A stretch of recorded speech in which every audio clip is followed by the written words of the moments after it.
अध्यक्ष म्हणून मी काम केलं. भारतीय जनता पक्ष आमचा वाढला आणि वाढवायचा प्रयत्न करत असताना पक्षाने सांगितलं आता तुम्ही थांबा. पण थांबताना मला सांगितलं आता जबाबदारी कोणाला द्यायची ते सांगा. मी म्हणलं द्या आमच्या दादावर. दादांच्यावर जबाबदारी दिली आणि दादाला पण मनापासून धन्यवाद देईन की दादानी ती जबाबदारी पेलली. सगळ्यांना सोबत घेऊन भारतीय जनता पक्ष वाढवायचं काम केलं. आता तुम्ही मला सांगा, आता या जिल्ह्यात एका बाजूला उदयन महाराज, एका बाजूला शिवेंद्र महाराज, एका बाजूला अतुल बाबा, दुसऱ्या बाजूला खाली रणजित सिंह निंबाळकर आणि इकडे राहिला उरला सुरला छोटा मोठा जयकुमार गोरे. एवढ्या सगळ्यांच्या तडाख्यात जिल्हा अध्यक्षपद सांभाळायचं सोपं आहे गाव. पण दादांची इकडे कला आहे सगळी.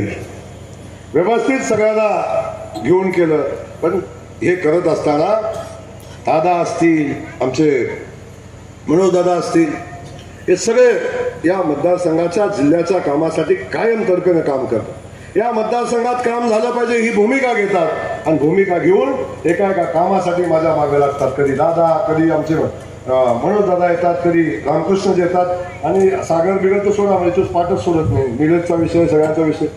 पण या सगळ्यांना मी एवढं सांगेन, हे सगळं आपण इथं करत असताना यांचं कामाची चिकाटी मी बघितली. ही कामाची चिकाटी मी बघितली.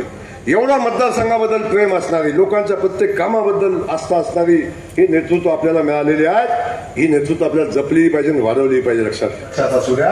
म्हणून आपल्या सगळ्यांना मनापासूनची विनंती करतो, माया बहिणींना, आपल्या सगळ्यांना, बाबांनो एकदा वेगळा प्रयोग करून बघा.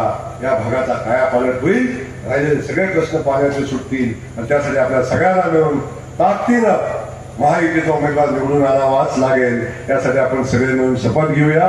एवढंच आहे आजच्या कार्यक्रमाच्या दिवशी सांगतो. पुन्हा दादांना सांगतो, तुम्ही बाकीची चिंता करू नका, स्टेजवर त्याची काळजी करू नका.